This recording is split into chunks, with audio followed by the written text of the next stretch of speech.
All right, here we go. Welcome back to another episode of Touch 'em All. This is the post-game spread. I am your host, Blake Helm. Today's guest is going to be someone special. Former teammate of mine, Travis Scott, the big guy. Mason City, Lincoln Land, played about 12 years in pro ball, 20th round pick of the Mariners. We had an amazing Q&A, and the depth at which he was able to look at his own career and parts of the game was incredible. I think you're all going to really enjoy this high level, Q&A conversation, whatever you want to call it, riffing off. But first, a few words from our sponsors, and enjoy. This episode is being brought to you by Eric Easley of the Easley Real Estate Team with the Real Estate Group. This team consists of Eric, Jamie Murphy, and Caitlin Fry. They can be reached at 217-971-3256 or at theeasleysalesteam.com. Eric was a standout quarterback and shortstop at Southeast back in the mid-90s and later starred at Western Illinois in baseball. Also one of the best umpires around this area for many years, teaming up with Bobby Erickson. He sold houses for all kinds of baseball dudes in the area. The Knadler brothers, Justin and Jason, Ryan Murphy, Todd Schneller, the Savota family. And when it was time for Corey to sell his house and buy his new house, there's only one place he went. That's Eric Easley and the Easley Real Estate Team. So go see these guys for all your real estate needs. We really appreciate you. We are also brought to you by Matt Brewer. Matt is an attorney here in town at the law offices of Stephen Kelly. Matt exclusively practices in the areas of personal injury and workers' compensation. He can be reached at 217-544-8000 or mbrewer@stephenkelly.com. I loved competing against this guy growing up. He was an SHG grad, 2002, stud in football and baseball, went on to star for Dan Callahan at SIU Carbondale, and then had a one-year career pitching in the Diamondbacks organization. I ran into this guy the other day. He looks like he could still lace him up. We appreciate you, Matt. We are also brought to you by Sitco Chiropractic. They can be reached at 217-525-2035 and sitcochiropractic.com. They offer chiropractic care, corrective exercises, lifestyle advice, nutritional counseling, spinal and postural screenings. They are located at 205 North Grand Avenue. Love the Sitco family. From the dad, Steven, to Kyle and Casey, I grew up with them. Their brother Tyler was a big-time baseball player at SHG and SCI. There's a reason they have over 70 ratings on Google, and they're all 5.0. These guys are great. I went to them a few years back for some back issues I was having. They'll fix you right up. Go see Sitco Chiropractic. This episode is brought to you by Glisten Heating and Air. You can reach them at 217-341-3129 or visit glistenheatingandair.com. That's GLISSON. This is owned and operated by Gibbs Gleason himself, a member of the 2000 Pleasant Plains baseball team that were state champs. That's the Dusty Bensko era, former guest. This guy's in the baseball community. He helps coach his son, who's in the local travel scene. This truly is the pros pro for HVAC in the area. I mean, this is the who's who of former pros that have used him. Let's talk about Corey Erickson, Jason Worth, Ryan Murphy, Jason Knadler, Justin Knadler, Brad Owens, Greg Morantz, Jason Washam, Eric Easley. His reviews speak for themselves. Call Glisten Heating and Air. They care about your air. We appreciate you. Oh, I'm doing great. Thanks for having me. I'm happy to be here. Really haven't told my life story to many people, so I'm kind of excited to get it all out there, and hopefully I give you guys some good content and something interesting to listen to. For sure. I've always thought your story was just fascinating, coming from this small town and then, coming to Lincoln Land, getting drafted, putting up these interesting stats. You ended up being in kind of A-ball, killing it for a while. Like you're kind of like in the Hall of Fame for, High A, the High Desert Mavericks, and then bounced around baseball, back into affiliated, played in Australia, found this really cool home with the Sugarland Skeeters, which is, if you don't know, basically the Atlantic is like the highest rung of independent baseball. It's kind of like a AAA equivalent, I guess you could say, but was there for a while and really successful. And unlike a lot of other guys on this show, I get the feeling that you kind of got to walk away from baseball more on your own terms than some other people did. Kind of a lot of people's careers, they end up kind of falling on their face in A-ball, and they hit 176 and that was the end of their career. But that's not how it ended for you. But I've got 87 questions here. I've got a lot. I think it's fascinating. We'll get right into it. Before we get going, T. Scott, I'd love to hear a little bit about what life is like for you these days. I have an idea, but everyone listening doesn't. Yeah. So like you said, I'm a career firefighter now, fully certified, full-time, and out here in West Houston in Katy, Texas. And I've got 2 kids. I've got a 6-year-old girl and a 4-year-old boy. And my wife, she does really well for herself. She's a director of marketing at one of the major hospital chains out here. And just occupied with that. That's 3 full-time gigs right there, I think. So, right. Pretty happy with how life turned out. I kind of wish I still had. I feel like I divorced baseball when I retired completely. Really? Yeah, so I kind of wish I was more involved with baseball, considering the career I had. But God's got a perfect timing and a perfect plan for all of us, and I believe that. So we'll just see how it all turns out. But I'm pretty happy with life and happy with my family and kids and where I'm at. I love that. And correct me if I'm wrong. I could have swore you and your wife met through baseball. Was it through Sugar Land in some way? Yes. So in 2012, when I was playing with York, which is a team in the Atlantic League that plays against the Skeeters, my wife was actually working for the Skeeters. She was doing all the on-field promotions in between innings and stuff like that. And that's how we first met each other. I met her in the dugout in the bullpen during a game, and she was running around with the mascot. She won't remember this, but I do. And it was the first series of the year, and we didn't play the Skeeters again until the last series of the year. So we went all year, and I just had this in the back of my mind of my wife. And so that last series, she made a big impression on you. She made a impression on me. I don't think I made much of a one on her. Yeah. So I waited all season to that last series, and I finally got the courage that I randomly stumbled upon her in the parking lot as we were leaving after a game. And I said, "Hey, I'm Travis. I was the one that reached out to you in the bullpen 6 months ago, but it's good to finally meet you. Can I take you out for a drink or something like that?" And she obliged, and the rest was history. Really? Yeah. And then and you ended up moving down there? Yeah. So, we continued to date. So like I said, that was the last series of the season. And we started an exclusive relationship in that off season. And that was before the Skeeters were in the picture for me. And it was just by happenstance, like 5 days before Atlantic League spring training was when Gary called me and offered me a job with the Skeeters. And really? I had to ask my wife. I was like, "Did you ever seeking it out or anything?" What's that? You weren't seeking it out. It just so happened that way? Absolutely. Yeah. 100%. Wow. And so I had to ask my wife, is this tainted or anything? Did you have a hand in me trying to get a job with Sugar Land because you worked there? And she's like, "No, oh my God, I didn't even know this was happening." So man, I signed with the Skeeters, and we continued our relationship, and it just got stronger and stronger. That's really special, man. Now you've made a home down there. You're like a Texas boy now, aren't you? Oh, fully adopted Texan. I'm never going back to Illinois, I'll tell you that. I don't blame you, buddy. I love it here. I became a passionate hunter. So hunting great down here. And I've got a lot of good friends still from the Skeeter days locally here. And yeah, things are good. Beautiful, man. I love hearing stuff like that. And it's funny how it seems like there is a plan, right? Things work out how they're supposed to, and just trust.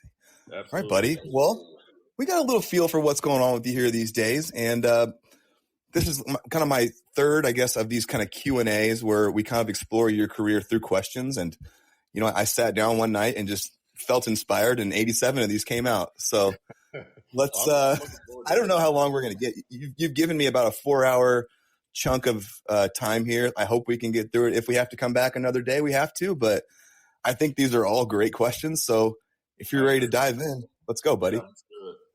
And like I've told readers in the past, I do give these guys, I send the questions to them beforehand because I think it's important to see these and give some thought to it. And being on the spot on camera, when you know you're being recorded, can be a little tough. So I know you've kind of perused these a little bit and have a little bit of a feel for them. Oh, I've got my homework done. This man has his own notes. Cool, man. Well, cool. Let's just start then. So number one, and I'm so thrilled to be here with you, man. We've kind of talked about doing this for a while, and now it's happening. So yeah, let's get it on, baby. Yeah. All right. Dive into the life of T Skeezy. Take me through kind of like a timeline of teams that you've played on from Little League. Just like name teams, and if you want to sit on a team that you think is important, let's sit on it for a second. So I don't really remember all the Little League or T-ball teams from inception to date, but I do recall my first one, and that was the Ninja Turtles when I was on T-ball, and it was like, chaos with 5 balls on the field and everything like that. Yeah. Dads everywhere. And that was my first baseball card. I do remember that. Really? Yeah. And then after that was the Bulldogs in Georgia. I grew up in Georgia. Bulldogs were everywhere. And my twin brother and I believe we were both All-Stars that year. But I think that was the last year my twin was an All-Star in Little League. So he's gonna whip me for that one. But for you guys that don't know, Travis is a twin. Trevor is his twin. It's completely unfair, the genetics these guys were given. Travis is this like strapping 6'3", 200 plus dude. Trevor is the more normal size. Is he 5'10" ish? 5'10" ish, yeah. Yeah. He probably back then when you compare me at 200, he was probably 150. Yeah. So yeah, he definitely got the he was the run of the litter, I guess. Yeah. But certainly a good baseball player in his own right. He went on to play at Illinois College himself, pitched a little bit there, right? Yeah. And we've got a funny story we're going to get to eventually with that. I can't wait to talk about that one. Yeah. So rolling through teams here still. Anything else? Any travel teams or anything like that?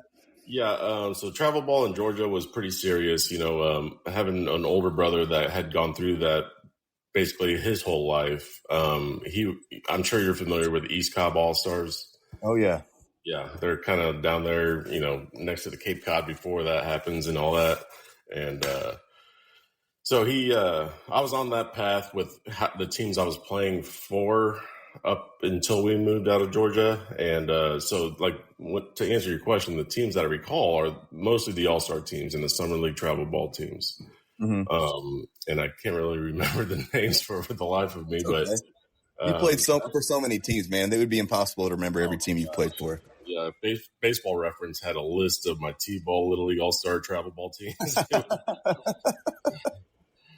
Yeah, but that was up until we moved out of Georgia in 5th grade. And after that, I can pretty much recall every team I played for.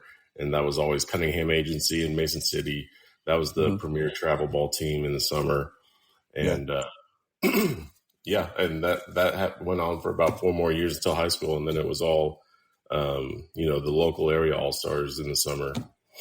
Mm-hmm. Right on. And then Lincoln Land, and then played for the Rifles. Oh, okay, yeah. So let's see. Lincoln Land, and then the Springfield Rifles, signed with Seattle. My first team was short season A-ball, Everett Aqua Sox. Yeah. And then I was there for 1 game, and then I went to low A Appleton, Wisconsin, where I played for the Wisconsin Timber Rattlers. Mm-hmm. And then promoted to high California League, High Desert Mavericks. Was there for 4+ years. Got promoted to Double-A. Got promoted to Double-A.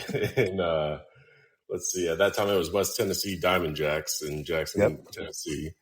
And then I got released, played for Rockford, Riverhawks. And then after that, let's see, spent the off season playing in Australia for the Canberra Cavalry, the nation's capital. Yeah. That was an awesome experience. And then I went to a pre-draft free agent tryout with the Anaheim Angels. That was invitation only. And I was actually signed by the Angels for 3 weeks. And they gave me a Double-A promise. I performed that well during their workout, and they knew who I was playing against the Angels in affiliated ball. Sure. And So, and then after that, I was with them for 3 weeks in January, and then the Rule 5 draft happened. And then the Pittsburgh Pirates, without any consent or say on my end, just snatched me out and grabbed me. Yeah. And my agent, sorry. It was a weird year. It was like they kind of just like kept you on ice as like a backup, didn't they? It was terrible, yeah. And, I had this AA promise with the Angels, and Pittsburgh comes in and drafts me in the Rule 5 just to keep me as organizational depth, but they kept me in extended spring training. And I was so furious about that. Yeah. And they're bad for a reason, and we'll get to that. But I think Casey Erickson would say the exact same thing. Really? Yeah. Yeah. Was that who he got drafted by? He eventually ended up in the Pittsburgh in Pittsburgh's organization. Yeah, they just don't do a lot of things in the front office down, and some of those coordinators and rovers and managers have been there for God knows how long, and they just don't know any different. So they play favoritism, they play money. I just don't have a lot of nice things to say about Pittsburgh. It's okay, man. Yeah. Yeah. So after Pittsburgh was the York Revolution. Like I said, that was in the Atlantic League against what my last team to play for would be, and that's the Sugar Land Speeders for 5 years. Yeah, man, what a career, man. I mean, 11 years of baseball. Is that what you would consider it? 11-year career, 10, 11? Yeah. Well, so if you include, Australia, I guess I include Australia as a season because it's not a lot of guys play a winter ball season. So, yeah, 11, 12 years pro ball. Wow. Man, and from looking at your right? And most of your time spent, I knew you as a catcher, but eventually you spent quite a bit of time as a first baseman as well. So that skill kind of developed for you in pro ball more so. It did, yeah. So I don't know if you remember at Lincoln Land, our third year together, I had that bad hamstring injury going through my draft and follow year with the Mariners, and which resulted in me playing a lot of first base. Right. And that was the first time I really got a lot of reps at first, and I got comfortable then, but really it wasn't until 2008 with the High Desert Mavericks when I was a backup catcher and I was hitting my way into games. I just continued to hit even though I wasn't the everyday catcher. And they threw me in at first base, and that was when pro ball really got to see me play another position. Yeah. And I guess they liked what they saw. They kind of used that with, me projecting as a platoon catcher that can play first with a lefty stick in the lineup. And that's kind of valuable for managers to have that flexibility and versatility. So they saw value in that. And, I kept performing on defense that way too. And Gary Gaetti, my manager with the Skeeters, he was the one that really liked me at first. He liked me at first better than he liked me at catcher. And really?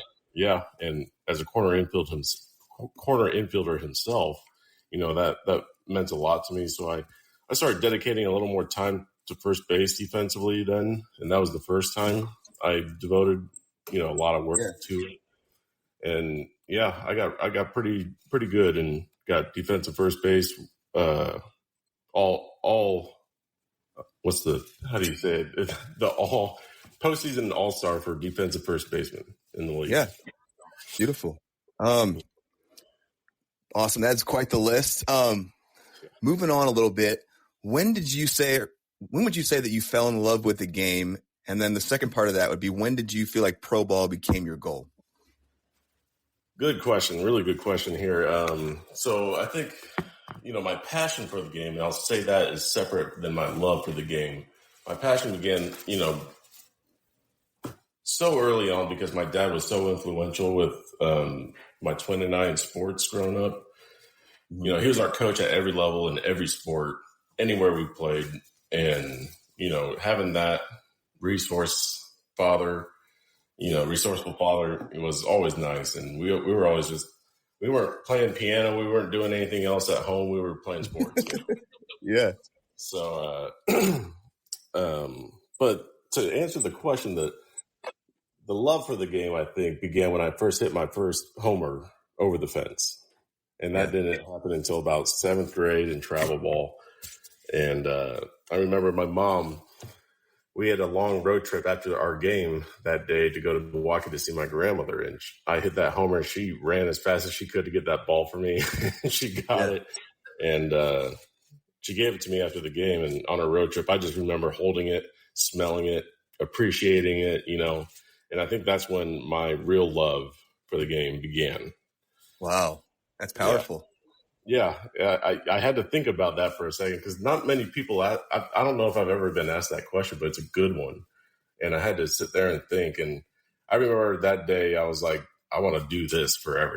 This is like what I want to do. Oh, man. That's absolutely perfect. But for pro ball's sake, I never, ever considered pro ball as a feasibility, growing up and through high school. I just didn't feel like I fell in that category of elite exposure, you could say. Yeah. Small town kid, small town basketball school. But the first time pro ball even came into my life was after my junior year, when I was all conference, all area with the Braves invitation tryout. Yep. And I think it was held in Bloomington Normal. Oh, do they still have it? No, I know. I said go there. I want to hear about it. Let's go. Yeah. So I just got a letter in the mail in our farmhouse podunk town in San Jose, Illinois, and it had a Braves letterhead on it, and I was like, "What the heck is this?" They got a mistake here. They're going after this kid, and I got invited along with about 100 other Central Illinois kids for a pre-draft workout or whatever they wanted to call it. I wasn't sure, and that was the first realization that I kind of belonged in that elite exposure category. Yeah, and I went and I performed well, and I remember there were about 20 other catchers there that day, and I'm just blowing them out of the water with pop times and, my batting practice, and they only give you a certain small number of swings during those things, and a lot of guys struggled with that, but I didn't. And that was the first time when I thought, like, damn, I'm really separating myself from a lot of these other kids that got invited here. Yeah, realization. Yeah. And I remember only one other catcher I would admit had a better day than me, and that was one of the Molina sons. I think it was Benji Molina's son. I'm not sure which one, but it was. And so that was a cool experience. I think I framed that invitation letter above my bed through college and stuff. Yeah, absolutely. I remember you talking about that when we were like freshmen at Lincoln. I'm being impressed like that. Oh, this guy's already getting pro attention. Yeah, and it just came out of nowhere. I'm not really sure how or why they chose me, but they must have had some kind of voice from the local area to, have that invitation sent here. Was there any more communication before you ended up finishing up high school? Not through them. So I had zero feedback after the workout, even though I thought I performed really well. But I'm not sure if anybody did. It was kind of one of those things that they see something glaring and special about one kid that can be, if they see one pro tool, they might be able to manage or mold four others, in this. And I think I was just too young and raw. I didn't really have any catching lessons or guidance. It was all just natural, raw, ugly, but good stuff, out of it that I offered. So that's how I chalked it up. But I was a little disappointed, but at the same time, I was encouraged that I was even invited. Sure. What an honor. Then how, I guess that would be obviously a pretty important core experience for you. Are there any other high school experiences that you felt like were really important for you? Yeah. I mean, so I had a pretty good timeline through my high school 4 years of baseball. My first year I had mono, so I couldn't play, even though I was a shoo-in for varsity. The senior catcher above me was not very good. He did his job, but I knew I was better.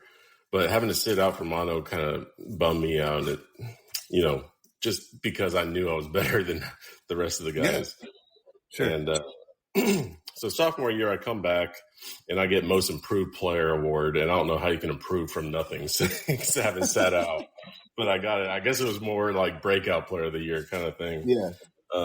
And I got all conference my sophomore year, third team, and started gaining confidence, and Junior year was when I really statistically and results-wise took off. I got first team all conference in both the Sangamo and Tomahawk, all area first team. And then, but the most special thing about my junior year was we won our first regional championship, and then we went and won sectionals to play in the Sweet 16 for the first time. Yeah. And we eventually lost to the state champion Olympia 3-1 my junior year. So that banner still hangs in our gym today in high school, and really proud of that. And had a good group of athletic guys, raw like myself back then. And so then senior year, Trevor and I were basically leading the area the entire year in batting average. I mean, you could, every time you looked in the state journal register, it was TRA Scott and TRE Scott right underneath it. And, you know, that was pretty cool core memory to, you know, witness, having to share that with my twin. But yeah, senior year, we got the best record in school history, 21-7, I believe. Oh, wow. Yeah. And that record still holds today. And after my junior and senior years, you know, I still hold the all-time and single season records for batting average, home runs, RBIs, and fewest strikeouts. I think I struck out 8 times in my high school career. How many jacks did you hit your senior year? I had 11 homers and 77 at bats. Yeah, man, that's a good. That's a nice pace. Yeah, pretty solid. So yeah, needless to say, those records still stand today. Yeah, but yeah, sharing that, you know, 1 and 2 with my twin brother throughout the majority of the season was pretty special because he was always overlooked, you know, of course, with my size and stature and athletic ability. But baseball was where he really felt like he could hang with me, and he did. And he was our starting second baseman with good hands, and pitched a little bit. And yeah, that was a pretty cool experience. I always thought he had a great sense of humor about it too. I mean, he's a really funny guy, just like who he is, but he had a great sense of humor about, you know, the chips that you guys were, or the hand that you guys were dealt, essentially, right? Was that tough at all? My next question is kind of getting to the recruiting process. You guys obviously went your separate ways. Was that at all tough for you guys to split up? Well, Trevor and I are so close, and we still are today, and we grew up extremely close. You know, everybody asks me what it's like to be a twin, and I always answer, I don't know what it's like not to be a twin, you know. But the best way I can describe it is you had a best friend your whole life and a competitive partner to play against your whole life. And I think that really helped me, and I know it helped him. And he was always a great sport about it. He never had any spite against me, or he was always just proud of me, and he wanted, you know, to see me succeed. And today he'll brag that he is better than me at golf, and I will admit that he is, but that is basically the only thing he is better than me at. So I'll give him that one. You got that one, buddy. I'd love to. Go ahead. So yeah, we went our separate ways after high school, and that was kind of tough. And we visited each other a lot at each other's schools freshman year, and he was always around. Yeah, and he definitely got the social butterfly gene out of us too. And even though I consider myself pretty social and approachable, he's just that much more personable, you know, than I am, and he is the perfect person to have that trait, having an oversized twin brother, you know. Well said. Yeah, I got to run into him at Bomke's tree farm. We were getting our Christmas trees this last year. I sent you a picture, and when we chatted it up and gave each other big hugs. I have nothing but great memories of that guy being around and being fun. And yeah, he's just a big jolly bear now. I mean, he's just happy. And, yeah. I'd love to hear about your recruiting process and how you ended up at Lincoln Land. Were there any other schools you spoke to? Yes. So almost all the community colleges locally and up like North Peoria area. I had a couple D2s and I think 1 or 2 D1s. I know Carbondale reached out at one point, but I know Edwardsville was a little more involved with their recruiting of me. But honestly, it was Lincoln Land that showed the most attention. And offered basically everything they can possibly offer. All these other D1s or D2s couldn't promise a full ride. It was almost like a partial ride or something like that. But money obviously was kind of a determining factor for my mother and us as a family when I was in high school. And my mom, so I'm the third generation not to go to West Point. My older brother went to West Point. My dad went to West Point. My grandfather all went to West Point and got their degrees there and studied engineering. And so when my father passed when I was 15, my mom kind of witnessed how West Point brainwashed parts of, each member of our family, and she didn't want that out of me because she thought I had a special talent. So she said, I'll be good with any decision you make, but I want you to make it yourself. And she saw that I was passionate about baseball and had a gift. And so I instead of the academic portion being my focus, it was baseball being my focus. And I knew a lot of the local, guys around me like Blaine, Walt, Lineberger, all those guys were already committed. And it wasn't until, Lincoln Land came and watched me play 3 games, and each game I hit a homer, did really well defensively. And, they were just most attentive towards me. But it wasn't until Blaine started calling me at home personally and Walt calling me at home personally and trying to persuade me to sign to Lincoln Land because they just think we could be that good if I signed. We had a solid core guys already commit. And if the one thing we really didn't, or at that time that they didn't know, was we didn't really have a catcher at that time. Yeah. So, they called. I remember Blaine leaving 4 or 5 messages on our machine. Yeah. But really what sealed the deal was when Bull, so the 3 games that they recruited on before were Marshall Pressler, which was a player, and one of the assistant coaches, the big heavyset guy. I can't remember his name for the life of me. Bruce was there. There was Larry Squires, Danny McGee. Bruce, okay. Definitely Bruce. He was the one that made all 3 games. But it wasn't until I met Bull on that 4th game when we played at Lincoln Land during a travel ball game. And I remember hitting a knuckleball off Paul Rice that probably still hasn't landed yet. And that was when Bull came up to me. He's like, "Hey, I want you. I need you. I will give you everything you need or want that I can. But please come to Lincoln Land." And I met him for the first time that day. And I really liked my first impression of Bull because Bull's awesome. And we'll get to that. He's got so many great qualities about him. He does. And he was actually there to recruit my third baseman, Bryce Cunningham, which I believe should have gotten All-State along with me our senior year. He was that good. And so he was there to recruit to us both. But that was the day where I felt like, okay, where's the papers? Let me sign. Really? He made that strong of an impression on you. It was nice to be wanted like that. Yeah. He very approachable, very friendly, very stern and respectful at the same time.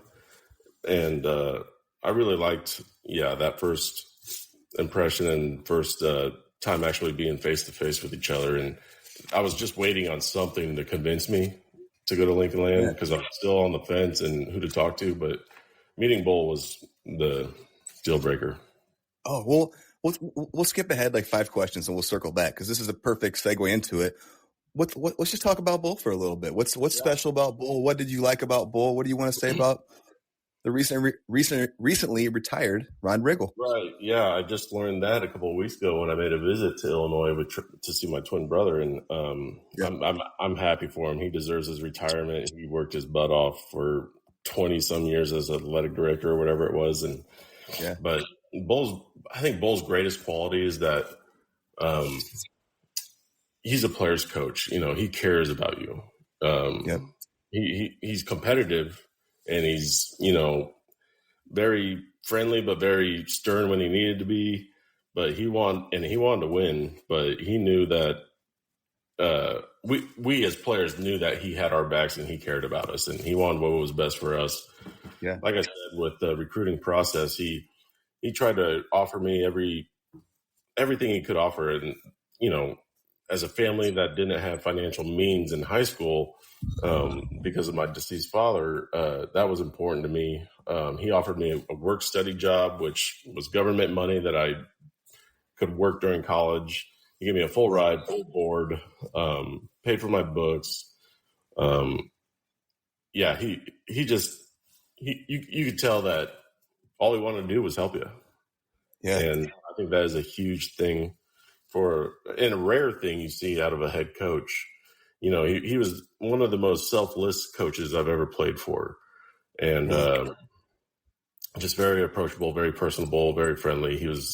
He had great communication with my mother during that recruiting process.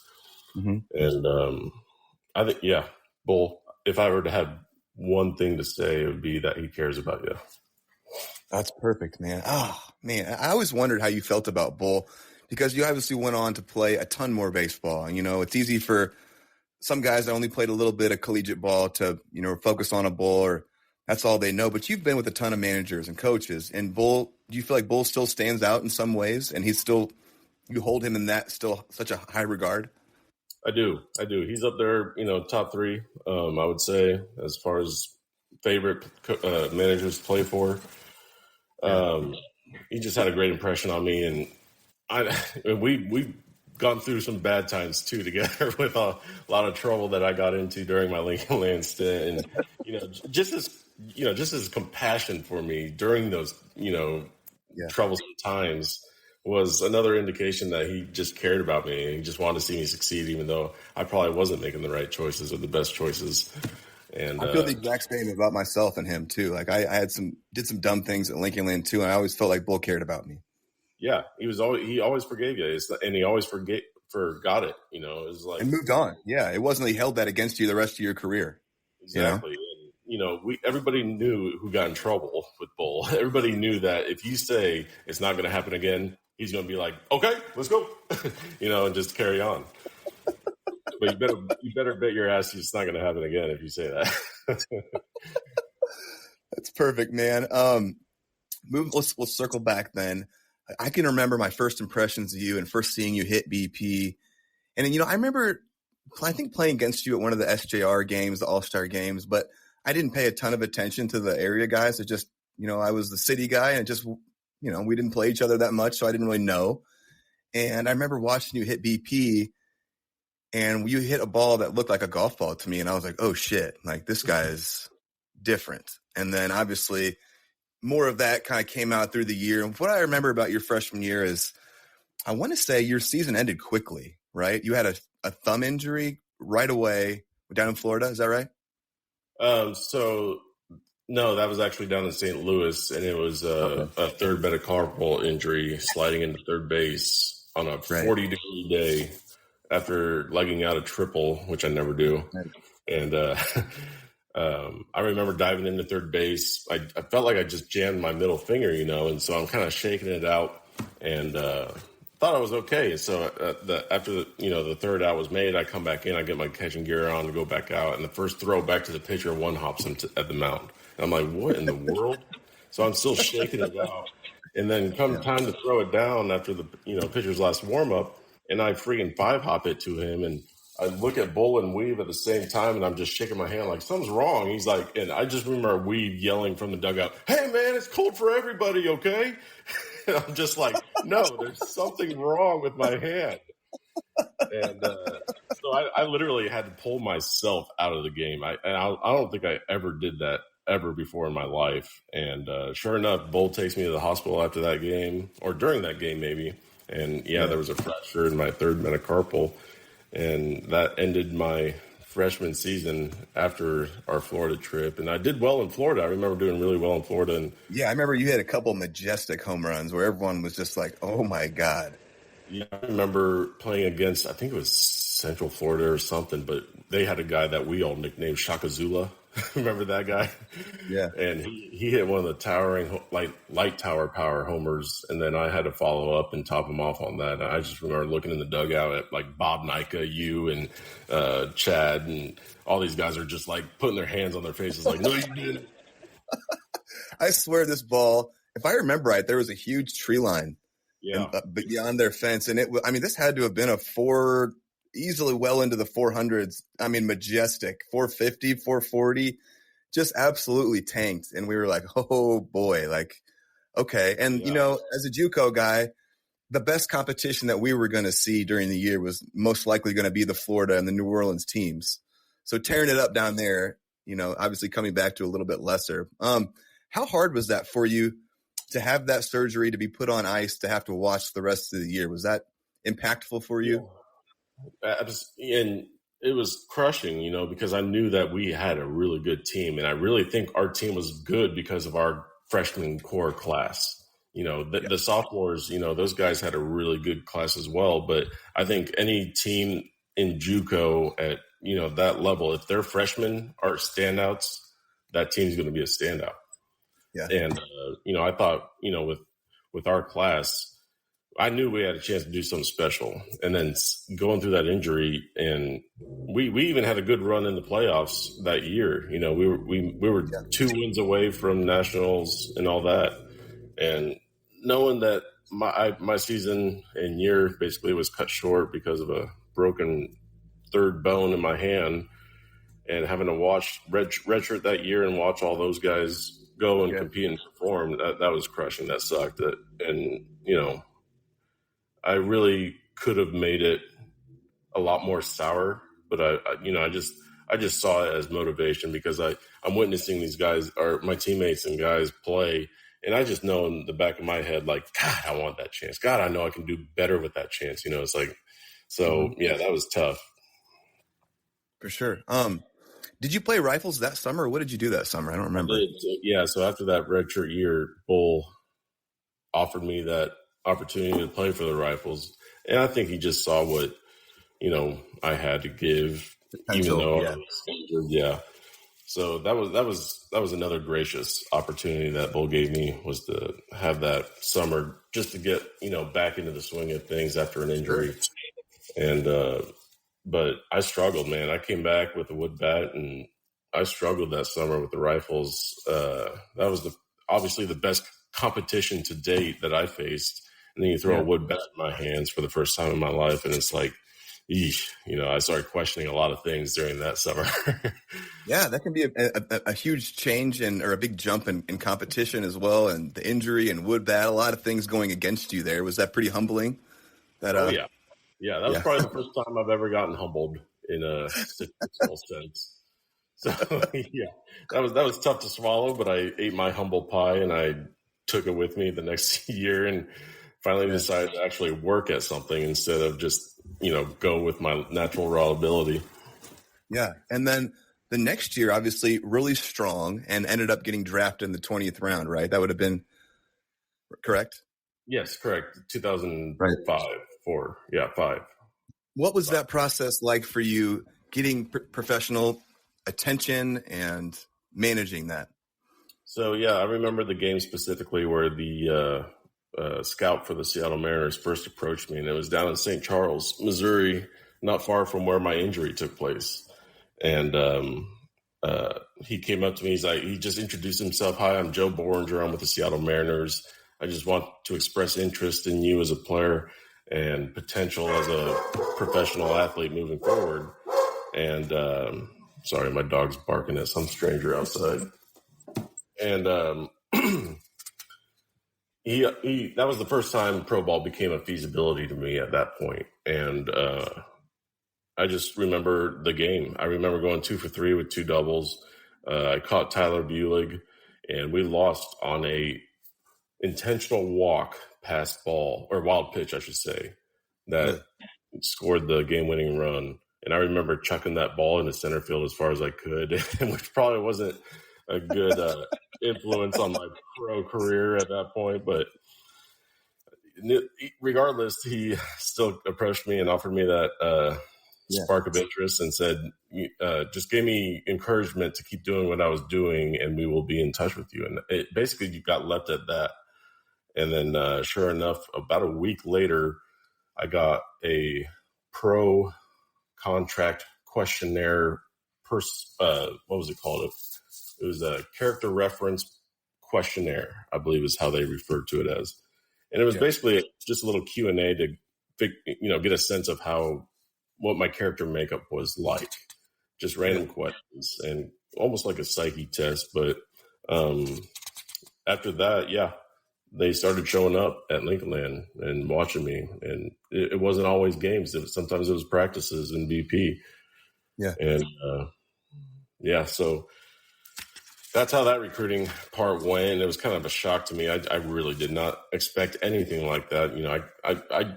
I figured I was going to go to a D2 or D1 school after Lincoln Land, and just give my last couple of years of baseball there. Really? I mean, yeah, it's funny because everyone else are probably looking at you like, oh, duh, this guy's going to play pro ball. You're 6'3", lefty power bat with real power, an amazing catcher, great skills, great pop time. Of course, pro teams are looking at you. That's like, does it get more prototypical than that? A bright guy. Do you remember how many teams reached out to you? Or it was just Seattle. Seattle was the only pro team. Yeah. Yeah. And I'm trying. It's been a long time now. I guess we're getting that old, but something in the back of my mind tells me that there was interest from another team that might have taken me if the Mariners didn't. And I say that because my year when I got drafted was the last year of the draft and follow. And if the Mariners, obviously, if I didn't choose to sign, they hold my rights up until a week before the draft of the next year. So I think there might have been another team in play. And that's why, even though I told them I was coming back to Lincoln Land to return to get my associate's degree, that's why they still drafted me when they did, to keep my rights. Because I think there might have been a team or two out there that was sparking interest in me. Okay, that makes sense. I know the Twins were around quite a bit. I know Walt had been drafted the previous summer by the Twins, right? Yep. Yeah, that makes sense. Yeah. So, what was it like getting drafted? Do you remember the experience of actually getting the call or seeing it, or I remember how'd that go? Very vividly. I remember the talks going up to that day, and they were still continuing that day. And the basic, cat and mouse battle was that, okay, if you reach this demand I have, we'll draft you here. And and then it was like, okay, well, if we can't give you that, we give you this, are you going to stay or go? And so leading up to that day, the draft day, they ballparked me around the 6th round money, regardless of where they took me in the draft. So their intent was, all right, let's see if we can keep him on our books but not draft him. But when we do draft him, let's give him this money. But so I think I made it clear to them, though, at that point that I was returning to Lincoln Land to get my associates at least. And I was using Michigan State and University of New Orleans, which were, recruiting me for my junior season. I was using that as bargaining power to use, just to get a little bit more cash in my pocket for the draft. And so, yeah, that cat and mouse battle happened. That day I'm working a high school camp at Lincoln Land in the gym. And I was there with Blaine. I think I was there with Bull and Walt, maybe. Okay. And my girlfriend at the time, Jessica Laley, she was right around the corner she was just hanging out near me. Wherever I was, she was hanging out near me just in case that call came. And it was during our stretching routine, getting going for the camp, and my Blaine looks over at me. He's like, "Hey, do you have your phone on you?" I was like, "I don't know, actually." He's like, "You better have it around. I want to know when that call comes." And I was like, I got to go find it. So I didn't even know where my phone was. And sure enough, I had it on silent. He's like, "Did you put it on vibrate?" And I was like, "Oh, yeah, you're right." So he kind of helped me out in that regard. And so we're stretching, and then the phone rings, and I get told what I get told, and I come back, and I'm just smiling. And Blaine looks at me, and he's just shaking his head yes, and I just shake my head yes right back. And then he got up, everybody gave me a big hug and high five, and wanted to hear all about it. So, and that was in front of 100 friggin' high school kids, trying to warm up. Yeah, it was a pretty cool moment. And I remember running out of that gym, finding my girlfriend at the time, giving her a big hug, and she started crying. And I had to continue with the camp, even though I had about 100 phone calls a day. But it was a pretty special day. Oh, man, that's beautiful. Before we move on a little bit, I want to sit on a little bit of Lincoln Land stuff before we move on to your pro stuff, and a little bit about your Rifles experience. You played for 2 years for the Rifles, right? Yes. Would have been at least 2, right? 2? Yeah. Actually, maybe 3. Yeah. No, it was 2. So that when I got drafted, I didn't play that season. Yeah, it was 2. Yeah, that makes sense then. So overall, what was your experience in the CICL? Did you enjoy it competition-wise? Anything you want to speak on before we move forward? It was one big party. We got guys coming from all over the nation, and Weave was our coach.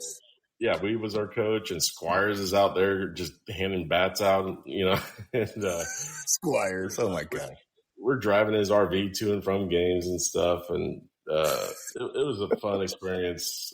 We had all those guys, came in and were staying at our dorms, and it was just a lot of fun, not really any repercussion for, partying or anything like that. We just kind of enjoyed it and played every day, but it was hands down eye-opening because obviously it was the best competition I've ever seen at that time. Wood Bat League, best pitchers. I remember Wes Romer from Cal State Fullerton playing for Danville that year. Oh, so they're shoved.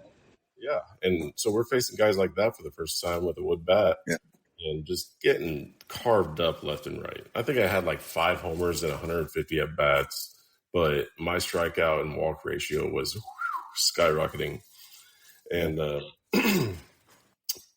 and I had to split, that season with a few good other catchers like Doc Doyle and a couple other prospects from Big D1s. And that was humbling, but it was good that I got to witness that and kind of have a friendly competition against for the first time on that caliber of a stage. Yeah. So, yeah, I struggled, but, struggling is a big part of it. I'm glad I struggled through that. I'm glad I failed. I think failure is the best teacher, and I think if I didn't get humbled in those summers, I would have gone into pro ball with the incorrect confidence that. Oh, man, that's beautiful. So you got to fall on your face a little bit before you got to pro ball to get a feel for that. Man, that's powerful. Yeah. And wow. I appreciate that failure and struggle. You got to embrace the suck sometimes and use it as fuel. And that was the first time where I was not successful in baseball. And I appreciated it, even though I hated it at the time. You don't have to like failure, but you got to be able to accept it.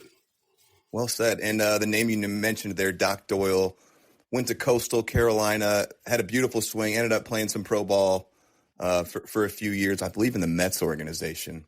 Right. But, Weaver, former major leaguer, local guy, was our skipper. He was great. Some really great times playing for the Rifles.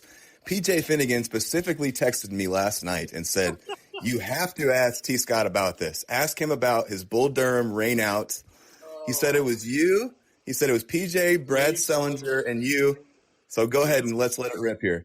Oh, man, we just got our teeth kicked in for like 2 weeks straight. We're approaching the 4th of July series at Lanphier Park. And we're just dog tired, and we're just so sick of losing, and we're just kind of like mentally on the grindstone. And I was like, and I remember some of this, the Central State A guys that I play with.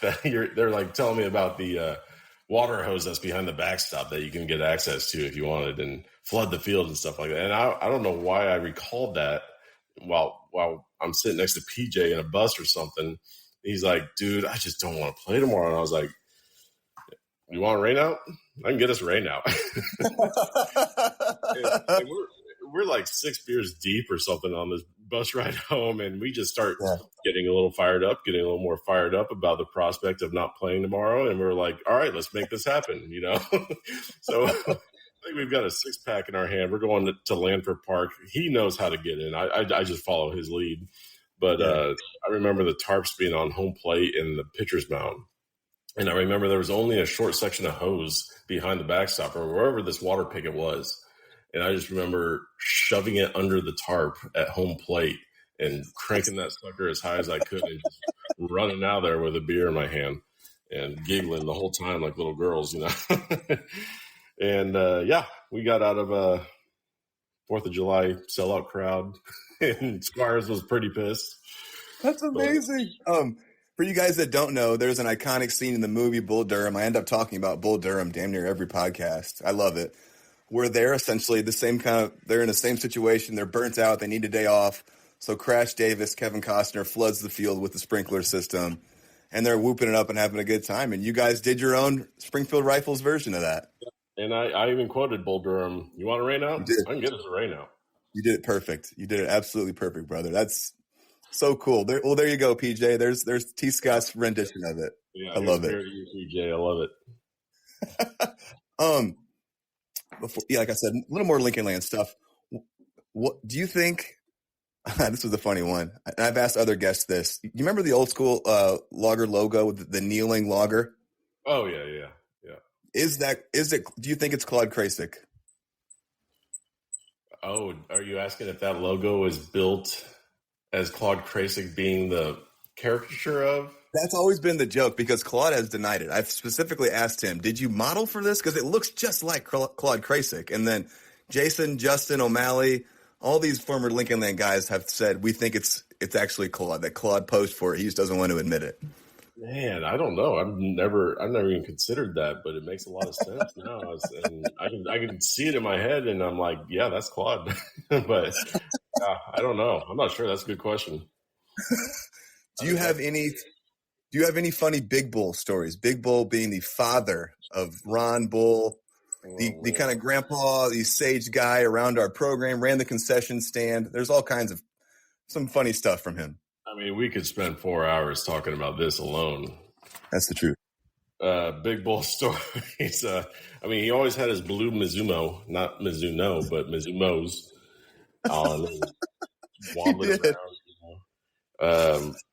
Smoking them Benson and Hedges left and right. We had to stop all the time on our bus trips just for him to rip a heater outside on the highway. Benson and Hedges. He used to be like, these Benson and Hedges. These are premium cigarettes, Blakey. Premium cigarettes, there, big guy.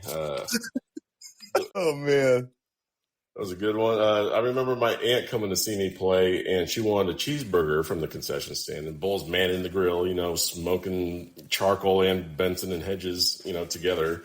And my aunt goes up and gets a cheeseburger, and he hands her the foil wrapped up hamburger and a slice of cheese, all still in the wrapper. And she just looks at him. He's like, "Are you gonna put that cheese on my cheeseburger or what?" And he goes, "That's $3.50."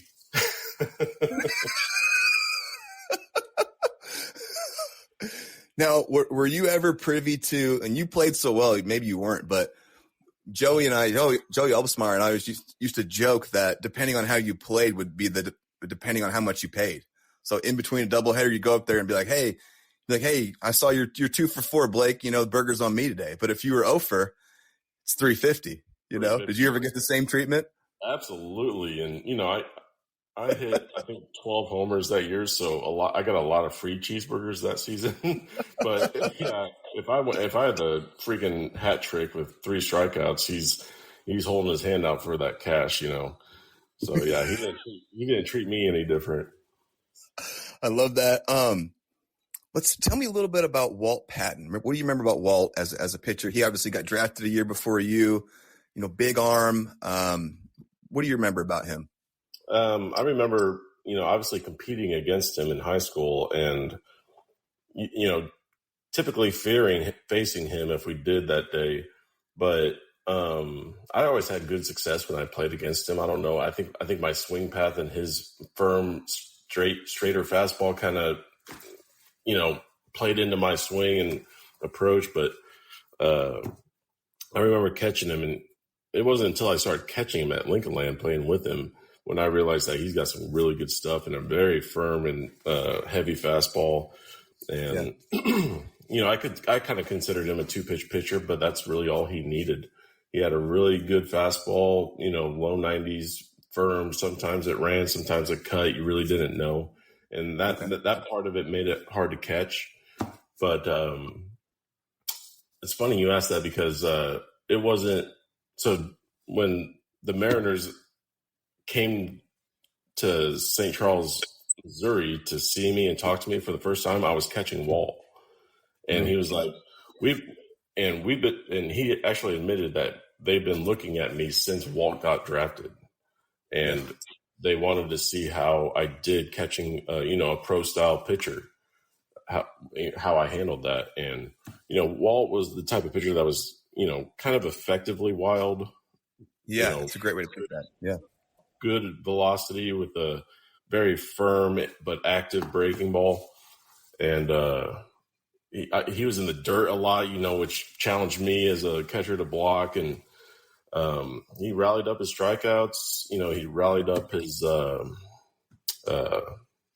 he would walk some guys, but he rallied up his strikeouts too. But he was challenging for me to catch. And, even though he had good results, it was just hard to catch. 92, 93 and not knowing which way it's going, it made it hard. And, throwing that 1-2-0-2 slider in the dirt on top of the plate for strike three was, a challenge. And blocking was never my strongest suit, but he forced me to figure it out real quick. Man, that was an incredible breakdown of Walt. Next, I want to hear Matt Dahlkamp, and let me lead you. Dahlkamp, his shoulder ended up blowing up, but I always thought he was like a pro guy. Like I thought he had pro tools. I thought he was on a trajectory to be a pro guy. And I would love to hear your thoughts. Obviously, you went on to have this long pro career. What were your thoughts on Dolly? What do you remember about him as a pitcher? Do you agree with me? I do. I thought he had a chance just by size and stature and unorthodox delivery. I thought he hit the ball really well, and that was what made him strong. I thought for sure when the Mariners approached me and had, other, like the Twins had been watching Walt the year before, I thought we were starting to attract that, talent to show these pro scouts, and I thought after I got approached that, we would have one or two, maybe three guys get, offered interest at. And I thought Dahlkamp could have been one of those guys. Yeah. I think the time when I got approached by the Mariners, he wasn't feeling that great in his shoulder. And I knew that, and his velocity was a little down, which usually, he sat around 90 when he was going well with a lot of action on his pitches. Yeah. And, when the Mariners started coming around for me, I thought he was down to about 85, 86, with the same action, but just not that more electric stuff that he had. Yeah. I thought he was a guy that might get looked at, but looking back now, I can probably see why he didn't, and that was probably that arm action that. And I think I've got to agree with that. You give Dahlkamp, 150 innings. I don't know how he's going to hold up with that delivery, Yeah. And playing every day, of course, instead of 3 months in a college season, playing every day in pro ball. I'm sure that was probably taken into consideration with him. Yeah, well said. Moving on here. Tell me about the Lincoln Land Baseball House. Oh. So let me just we're both laughing before we even start this. Let me lead you. So your last year, I believe, Henry Hurwitz's family bought the house next to them on the lake. I think it was kind of an older house. I think they kind of had plans to sell it off or tear it down eventually. But they essentially bought it so that Henry could live there, and then a handful of teammates could live there as well. And it just turned into a really fun place to be there. I mean, some absolutely wild shenanigans happened there. Some stuff we cannot talk about on here by any means, but we'll always have that. And I think, I don't know, I have great memory. I think it lasted another year after you and I left, and it just got to I think they had no choice but to tear it down eventually, but just some amazing memories there. Do you have anything you want to share about it or talk about it? 120 East Hazel Dell. I'll never forget that address. I mean, it was on Lake Springfield, and it's just this little 3-bedroom tiny home, and we were next door to Henry, and I'm not sure if they knew they were going to tear it down after we moved out, but we made for damn sure that they were going to tear it down when we moved out. No choice. No choice. So yeah, a lot of kegs being thrown, a lot of cop visits, a lot of body to body. I mean, this place is like 2,500 square feet tops, and when you got 2 kegs in there and bodies, you got to shovel through just to get to the bathroom. It's a good time, but and we shared a lot of good memories in that house, along with the baseball houses in the previous years that I lived at. So, and that's kind of one thing I wanted to hit on with Bull, was that when he was recruiting me and offered me all these things, that he kind of offered me the inn at the baseball house that was the party house, during my senior year in high school. And that was with Nick Sievers, Ryan Kendrick, Matt Boyer, and Matt Crowey, I think. Crowey, yeah. And so as a freshman, and I don't know why Bull offered that to me. It's like it's a weird perk to offer. Yeah, here's your ticket to the party life and the party house. Debauchery, yeah. Don't tell me you thank you yet. So yeah, that was my freshman year, in that house, and I guess I just became the liaison for the party house the next 2 years at Lincoln Land. And wherever T. Scott went, the party followed. Or wherever T. Scott and his bad decisions went is where the party followed. Because it was UIS dorms the next year, right? Yeah, and even there, which is, got security, and yeah, we didn't change our habits at that place either. Did not. So yeah, then our third year, I'm on Lake Springfield, and you can just imagine how that escalated with the pool in the backyard and fire pit down in the water. It was fun, man. I really enjoyed the relationships I developed in that house because of what that house represented. It was, a lot of parties, a lot of good times, a lot of bonding for the team.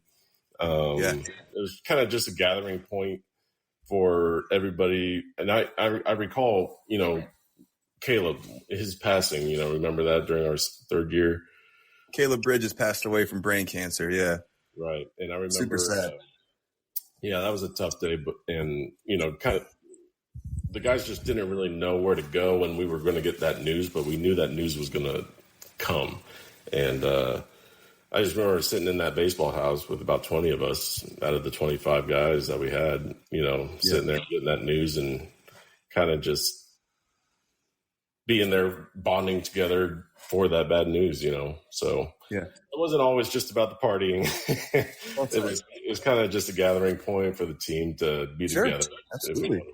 Yeah, I remember 100%. having movie nights and watching Laguna Beach together. Back then. Laguna Beach. Oh man, yeah. Well, let me ask you this: if you're willing to talk about this, I specifically texted Beardo to get permission. Oh, jeez. You can pass. Do you want to pass on where I'm about to go? I don't care what we talk about with Beardo. Okay. I just don't want to ruin his image that he has well set for Williamsville. I promise you I'm going to handle this with kids' gloves here. So let's just say, like any college baseball team, we had fun. We got together, we had fun, we bonded. I remember there was one get together where, everyone was having a good time, and I don't know how it came up, but somehow the topic of it was supposed to be me. It was proposed like Beardo wanted me to slap him for some reason. It wasn't like I was angry at him or anything. It was like we're just being silly. It's like slap me, slap me, and I was like, no, I'm not going to do that. Like I thought about it for a second. I was like, I'm not going to slap this guy. And I was like, T. Scott, do it. And I fully expected T. Scott to be like, no. Before I could even be like, T. Scott, do it, I felt like you were licking your fingers and reaching back, like all the way back to your shoestrings. And I tell you what, this is the most iconic thing I remember from that baseball house. This thunderous slap to Nick Beardo, and like everything he has in his hands goes flying, and he goes like sent to another dimension. And I mean, it was It was hysterical, and anyone there has that deeply burned into their memories. I'm sure you remember it. I mean, yeah. So like that, I don't know how that topic came up of slapping Beardo. No clue. Beardo was just after you passed, and I was considered, I guess, to do it. He just started talking shit about the Mariners. Oh, Judge Mariners 20th round, T. Scott, okay, and all this and that. And that was when I started licking my hand and like doing discus warm ups, just to get some momentum going. And I mean, it wasn't a slap; it was the butt of my wrist. Everything I had, and to his side of his jaw, and make contact, and he just goes limping down, and I think he had a pouch in his cheek, a Copenhagen pouch or something, and that busted all in his mouth. Yeah, I just remember the look on all the guys' faces right afterwards. They were just stunned with bug eyes, like what just happened? He's down, dude. He's not responding. Is he okay? Is he dead? Yeah, but that shit talking that he was giving me before that really came to a halt real quick. And Beardo was known as like an all-time, he was good at running his mouth and getting under people's skins, and that was kind of part of his game and like his thing, right? Yeah, and just to ruffle feathers, he's just doing it for shock value, and but I was tired of hearing it, honestly.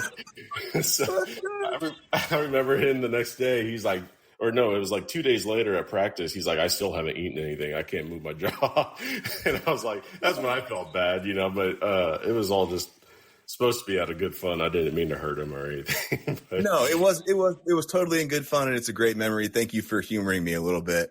One other memory of the baseball house I want to see if you remember. It was so a teammate of ours that was an enigma. I always thought was Brian Pinkstaff. And I've actually talked a little bit about him on the Casey Erickson podcast, and just what a wild guy he was. Just everything about him. Do you remember his 21st birthday? 21st birthday. Okay. Was this, I think I know where you're going with this. Correct me if I'm wrong, but is this the, where he wrecked his truck and woke up in a random dude's yard? That's part of Pinky lore, but no, his 21st birthday was, it was like something like he said he was going to do a beer bong for every year of his age or whatever. Oh my gosh. But then he started pouring shots of whiskey in it, and I mean, this dude must have had 40, 50 drinks that night and kept going. Like he was a tank. Just Brian Pinkstaff, he had big time power, and he was real goofy and real fast. And I remember he thought he lost his car for weeks because he parked it somewhere in a neighborhood that wasn't his, and he thought it was stolen. And I remember him going super hard in conditioning when he'd be hungover and throwing up in a trash can, and then still running, as hard as he could. And he reminds me of Wile E. Coyote, a cartoon, just like running with his hair on fire and just, totally random and, unpredictable. Yes. And then finally, I guess I'm just me talking about Pinkstaff. One of my favorite things is that he still wore those red baseball trainers for years and years after we were done. Like there was a picture of this dude like 10 years after I saw, like he loved them things, man. He got his money's worth out of our red baseball trainers. Oh yeah. We were treated pretty well. We got a lot of swag from Bull, and we did. I can totally picture him wearing those for 10 years to come after Legoland. Perfect. I want to get to this now, and we kind of alluded to it earlier. Was it the home run off your brother? So cool. Was it a fall game or was it an exhibition game? It was a regular scheduled JV game for them, but it was on our schedule. That's right. The whole time. But Trevor obviously was on varsity. He was coming back from Tommy John the year before, and I think his coach Eckhouse came up to him and said, "Hey, we're playing Lincolnland next week. Do you want a chance to face your brother? And going down to JV, to face us. I mean, we would have 10-run ruled their freaking varsity team, but I don't know why we were playing their JV. But so Trevor, in an effort to get stronger and come back after Tommy John, he wanted to pitch against us, and that is and will always be the only sanctioned competitive at bat I've ever had off him. Really? And, yeah, and it was always, you know, Travis pitching to Trevor, or Trevor pitching to Travis. You know, the battery, the duo. You know, growing up. So I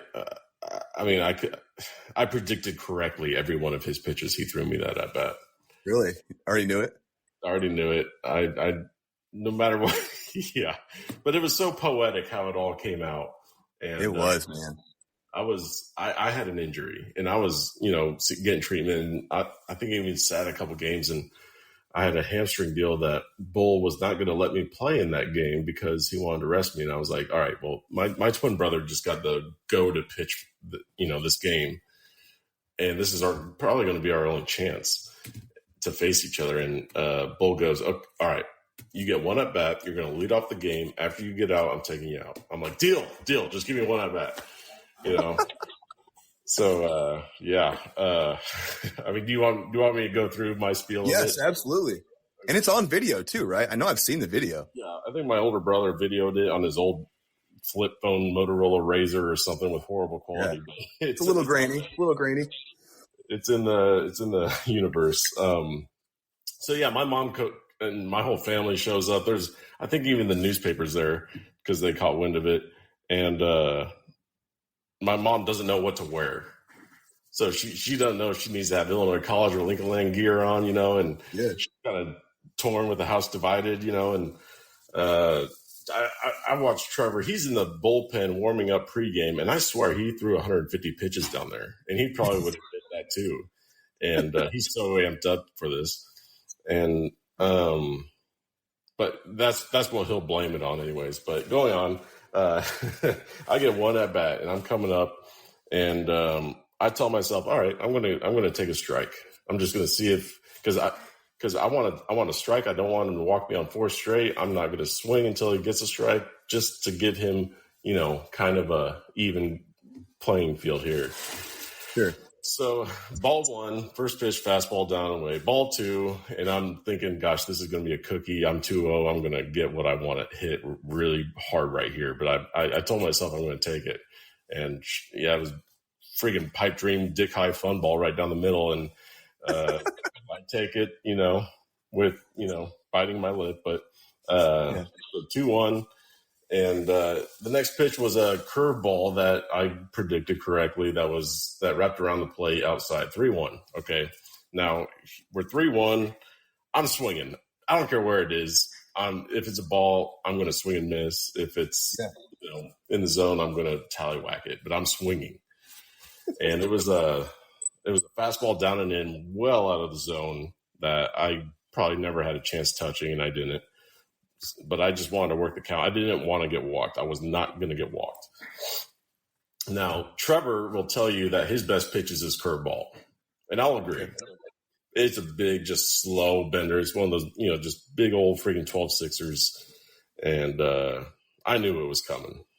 3-2. And he served that baby up. And it was he threw it where he was supposed to as a strike 3-2 curveball. But, yeah, we're going to talk about pimping home runs here in a little bit, but this was one that I did pimp after I made contact, and it goes flying down the right field line. I throw the bat, and on the video, you can see the bat go over the umpire's head and over to our dugout.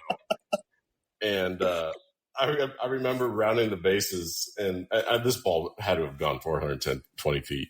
And it was in the soccer field behind Lincoln Land, if you guys know where that is. And I remember rounding second base, and I look at him, and he spits at me, and I'm like, dude, what? This is a friendly. Are you pissed off right now? Like, this is a friendly competition, you know? And I remember getting back to the plate, the guys just like high-fiving, you know, almost dogpiling me over it. And it was just a really poetic setup, how it got to 3-2, and hitting a homer off my twin brother, which was the only at-bat we were ever going to have for our lives. And who's going to have the bragging rights for eternity after this? And, of course, you know, it was the big twin over the little twin again.